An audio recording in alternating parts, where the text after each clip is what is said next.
What's up, friends? Welcome back to my channel. Well, I am super excited for today's video because we are chatting with John Pelican. He is a licensed social worker, a licensed clinical drug and alcohol counselor with a master's degree in clinical social work. So I brought him on this channel really to dive into a therapist perspective on stress and anxiety. So we're going to start with defining anxiety, kind of dive into where anxiety comes from, and then get into ways that we can help our anxiety and help manage our stress levels. So first of all, thank you so much for being here. I'm super excited to have you. Can you start explaining a little bit of your definition of anxiety? Mm-hmm. Sure. So anxiety is something I feel like we all experience, but to different degrees. How we look at this is through different types of functioning. So whether it's impeding on your functioning physically, physiologically, whether it's impeding in your functioning psychologically, your feelings, your psychological ability to deal and cope, or your social occupational development. So whether it's affecting your relationships, your job, kids, parents. So anything mental health related, if it's impairing your functioning on those three spheres, whether it be physical, psychological, social, occupational, then we can determine whether it's something clinical or not. Anxieties are something that keep us safe, right? Anxieties keep us getting to work on time. Anxieties keep us from getting hit in traffic. Anxieties really do keep us safe, but to some people, they cause clinical impairment in our levels of functioning. I also define anxiety by control. A lot of the times we try to control, and I feel like we're conditioned to try to control our feelings, our thoughts, our circumstances in life, we try to control. So that feeling of being out of control, feeling of something bad happening, feeling of worry that something around the corner is going to go wrong, the other shoe to drop maybe. A lot of people live with that fear, and that can be considered anxiety as well. Yeah. I love how you brought up that anxieties help us stay safe and keep us safe, because that's actually kind of a new perspective for me, and it kind of connects to the control, is if we could let go of the need to control everything and maybe accept that anxiety is helpful. That's a completely new perspective. Yeah, and it's a perspective shift. It really is. And there are so many things that are out of our control. And I'd argue almost everything is out of our control, right? Things are just kind of happening, existing, and that's life. We're on this journey together. So, yeah, anxiety does have an inborn, inherent purpose in our lives that we don't think or pay attention to enough, because it really is keeping us safe. One of the other things that I've been really diving into that I shared in my journey with anxiety video a couple weeks ago is the way that anxiety started presenting for me in a new way than it had previously, that I noticed like growing up. So for me, I always say it's just like up here, like it presents. I get dizzy, I can't focus. Sometimes I get super hot, sometimes I get super cold. I don't know if that matters. But what are different types of presentations of anxiety for different people? Yeah, so when clients present, if they present with anxiety, depression, common presentations, I typically ask, one of the first things is, how do you do anxiety? How do you do depression? Everybody does anxiety and depression just a little bit differently. We have physiological responses of anxiety and depression, which we know about, and we can talk about a little bit later. Neurobiological, neurochemical influences of anxiety. But some people, like you said, may feel it in their face. A lot of people report lip biting, rubbing their tongue on their teeth, squinting their eyes, correcting their facial expressions even. Some people pick their fingers, and nervous energy, and they pick their fingers or tap their feet. Some people present with anxieties in their mind. So it's more, they seem so calm and reserved on the outside, and they say, others say, I seem so grounded and laid back, but inside I'm a mess. And they're calculating all these different possibilities in their life. What could go right? What could go wrong? Maybe they're magnifying the negative and they're minimizing the positive. And like I said, it's perspective based. It's really what we choose to do with our thoughts. Your thoughts precede your feelings and almost influence and determine your feelings. So if your thoughts are real anxious, I don't know what's going to happen, this is going to go bad, we're going to feel a sense of hopelessness, maybe worthlessness, maybe unsettled, unease, and nervous. So the thing that I really love about exploring different ways that anxiety shows up for other people is because, at least in my opinion and my experience, a lot of times I negate my feelings or I minimize my feelings because I'm like, oh, well, my anxiety doesn't look like someone else's, or like my feelings or whatever we're talking about, anxiety here, it doesn't look like someone else's. So, like, it must be wrong, or there must be something wrong with me. So a lot of people would compare to others, especially with social media. We see everybody else and they look so happy, they look so content, so satisfied. And a lot of us, because we feel as though anxiety is wrong or there's something wrong with it, we do portray this image of I'm not anxious, I'm in control. Where we invalidate our experience, where, you know, this anxiety is nonsense. I shouldn't be worried. I have a great life. So we tried, exactly, we spin out, we tailspin, and it becomes this vicious cycle, and it branches off from one cycle into another, depending on our actions, which we then interpret based off of our new anxious thoughts. So here I am isolating and withdrawing because I'm so anxious to go out in the world and explore and try new things. So because of this action of isolation and withdrawal, we start a new vicious cycle with a new thought based on that action. So I'm isolating and I'm withdrawing now. So now I'm going to perceive that as, well, look, see, I'm worthless. I do nothing. I sit inside all day and I withdraw. And because that's my new thought, I'm going to have a feeling associated with that. It just becomes a rabbit hole of just distorted thoughts and irrational thinking. Yeah. So let's dive into how can we help ourselves? How can we stop that? Because it is, you just fall into this like crazy downward spiral. So how can we help ourselves? Well, the first thing is validating our experience, right? I always say, actually, we'll go a little bit deeper than that. Before we validate, we have to even know that we're feeling anxious, right? Yeah. And a lot of us, we try so hard not to feel anxious. We're like, I'm going to meditate, I'm going to take supplements, I'm going to take medications, whatever it may be. We try to stall the anxiety and not be anxiety. We identify with the anxiety as though it's who we are, when really anxiety is just something that we can externalize and we can view ourselves as living with the anxiety, and it's not my whole person, it's not me inherently anxiety. So the first piece is identifying, hey, I'm anxious, and that takes a lot of practice for a lot of people. Yeah. A lot of us, we're on autopilot. We go from one benchmark to the next. We don't pay enough attention to what I'm thinking and feeling in the moment. So I try to get my clients to first track their thoughts, log their thinking, log their feeling, log their moods.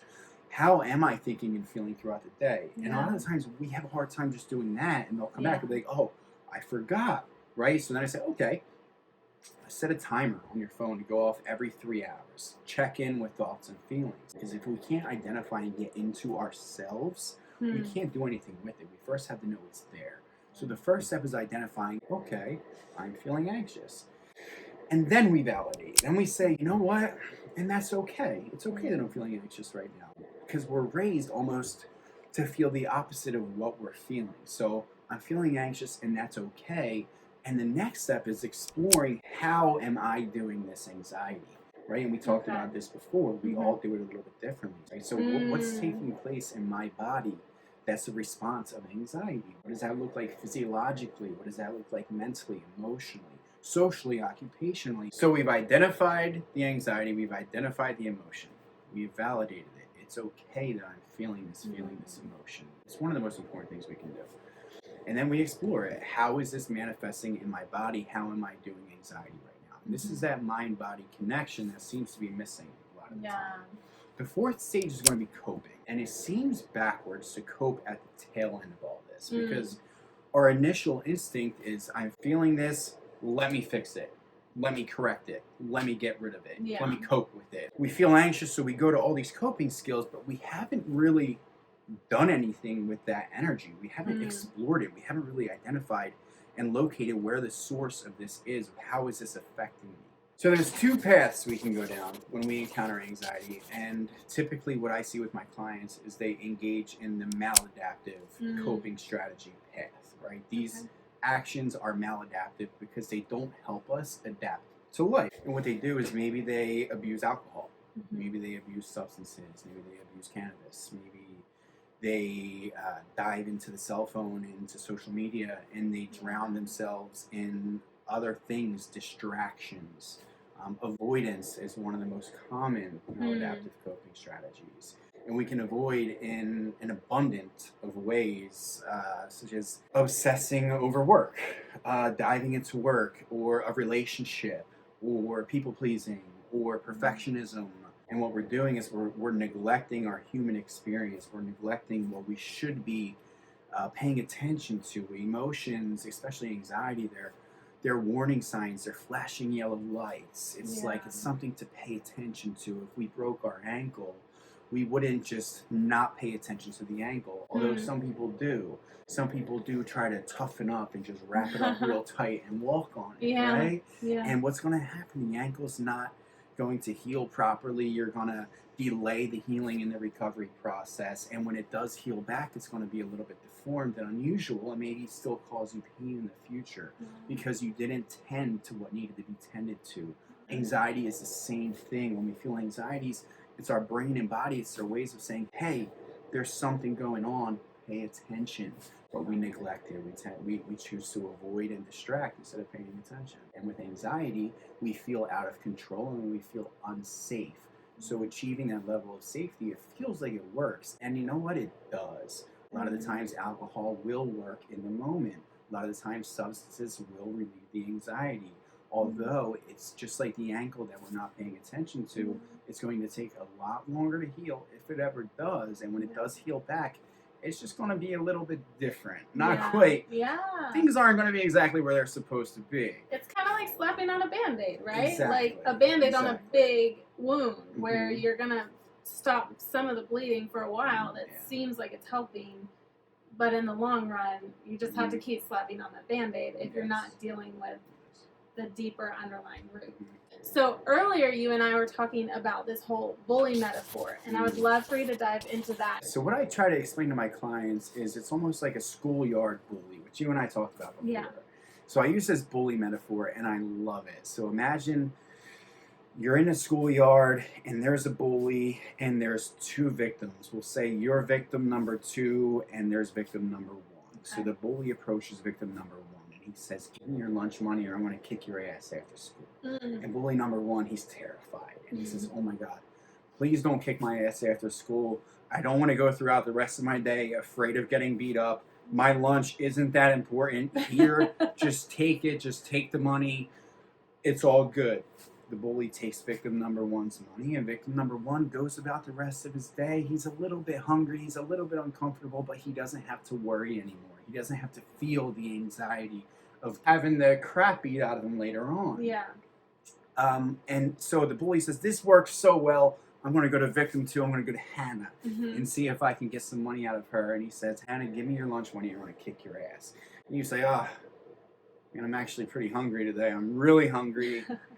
I didn't have breakfast. I raced out the door. I need to eat, and I don't have any other money, and I'm going to practice after school.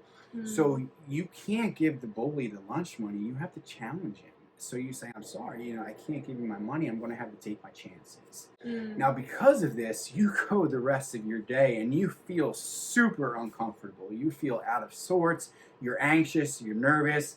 You're thinking, should I run? Should I avoid? Should I distract? Should I just go and give him the lunch money? I can't take this discomfort anymore. Yeah. And at the end of the day, the bully doesn't come and get you, right? And the next day, the bully doesn't get you.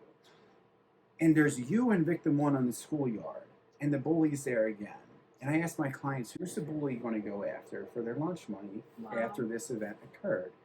And they say, well, he's probably victim 1, right? And I say, why victim 1? Well, because they just gave up the lunch money so easily. So the bully comes back around for victim 1 day after day because it works.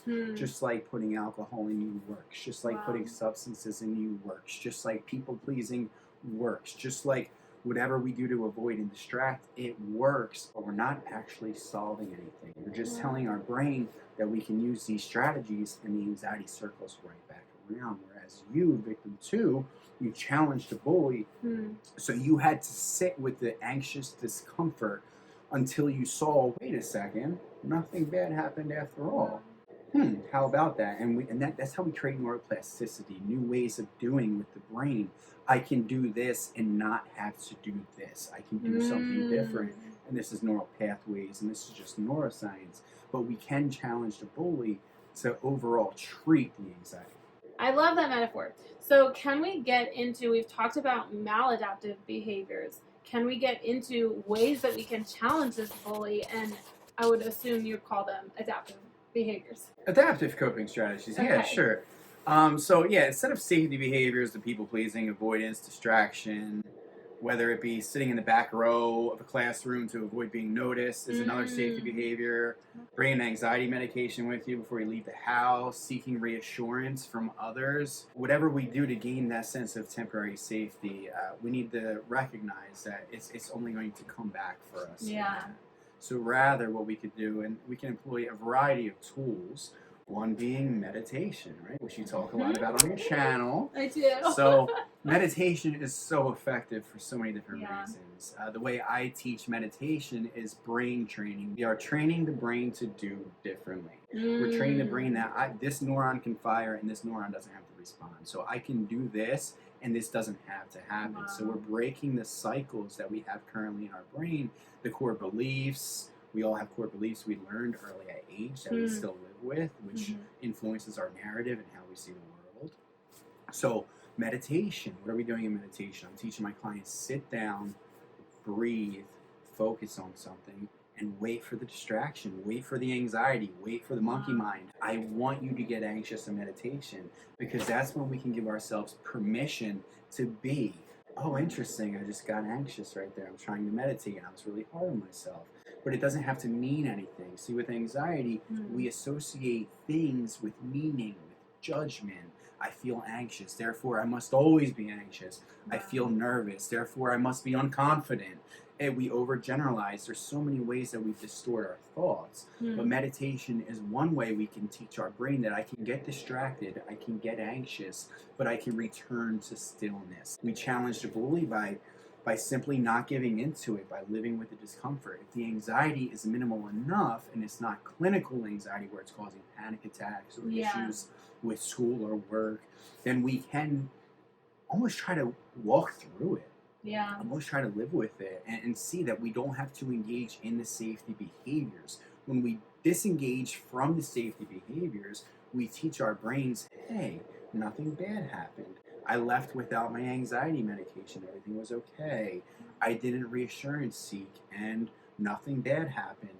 I sent a typo in the work email and I didn't get fired. So I tell my clients, make mistakes, make deliberate mistakes if you're a perfectionist. Teach yourself that nothing bad will happen if you have these anxieties and you don't try to treat them right away. Yes. So obviously meditation, I am a huge fan of. What other adaptive coping strategies would you suggest? Within meditation, one of the concepts that I really try to emphasize is mindfulness. What is mindfulness? Well, we've all heard of be mindful, right? Be aware. But we don't really understand what that means. And one of the definitions I like to use a lot is awareness without judgment. So many things happen to us, so many events, circumstances, and we react. We impulsively react and we go through a series of thoughts and feelings about this event. Rather, things can just happen, right? We can be mindful of that. We can be aware that things are happening and they don't have to mean anything. Yeah. And we can suck the power out of them. Another thing that I like to use a lot with my clients is affirmation work. Because anxiety is rooted in fear and feeling out of control. So repeating affirmations, and there's a ton of science to support this, repeating these positive affirmations, almost like fake it till you make it, if you want to call it that. Repeating these affirmations can create real brain change. We can believe these things, but we should also find some merit of truth behind these things. So, for example, a core belief such as I need to earn love. This is a core belief that a lot of times is modeled by caretakers or TV shows, or maybe an abusive relationship later in life led to this core belief that I need to earn love, but rather, no, like I deserve love. There's an affirmation, I deserve to be loved, or I am worthy of love. I don't need to earn my love. And you can find truth to that because all of us are worthy of love. We don't have to earn your love. You should be who you are, and if you love yourself, that love should come naturally. So gratitude, there's a lot of research around positive psychology with gratitude and gratitude journaling. A lot of people write gratitude lists, but they don't go much further than that. So what I have my clients do is write out 2 or 3 things you're grateful for, but explain why. How do these things serve you? And it brings us back into the moment. It makes us present, and it can alleviate a lot of our fears, which are hand in hand with anxieties. Yeah. And obviously talking to others, because we feel so trapped and isolated when we're dealing with anxiety, and we're almost embarrassed of it, like you talk about in your channel. Yes. So we keep it to ourselves, but the best thing we can do is talk about it, because then not Yeah. only are we helping ourselves, but we're also helping somebody else, because then they have the opportunity to say, oh, wait a second, like I have anxiety too, you know? So it's a lot of people walking around just pretending like they don't have anxiety and they feel good out of embarrassment or shame, when really we just need to come together and understand that we're all dealing with something that someone knows nothing about, or everyone's dealing with a struggle that we don't know about. So talking about it with others, friends, family, or therapists. I have to promote therapy here, Please do, please. Psychotherapy is just so helpful, especially for anxiety. Yeah. For learning these coping strategies, getting to the sources of where these anxieties began, and being able to process out loud and understand, you're not a defect because you have anxiety. Anxiety is okay, and it keeps us safe. And when we understand how it serves us, we can then play with it and use it like a tool. Obviously, I love all of those adaptive behaviors. I have so many videos on gratitude and affirmations, and it's something that really has made a big difference in my life, and that's why I talk about it, right? I am obviously a huge supporter of therapy. I see so many benefits of it, and I think just talking about therapy is okay. It's okay to go to therapy, and it's not only okay, it's really helpful to dive into where these anxiety triggers might have come from. You brought that up earlier. I think that's a really good point. Thank you so much for joining us. Thank you for sharing a little bit of your expertise. Where can people find you if they want to follow up, if they have some questions, if maybe they wanted to explore therapy deeper?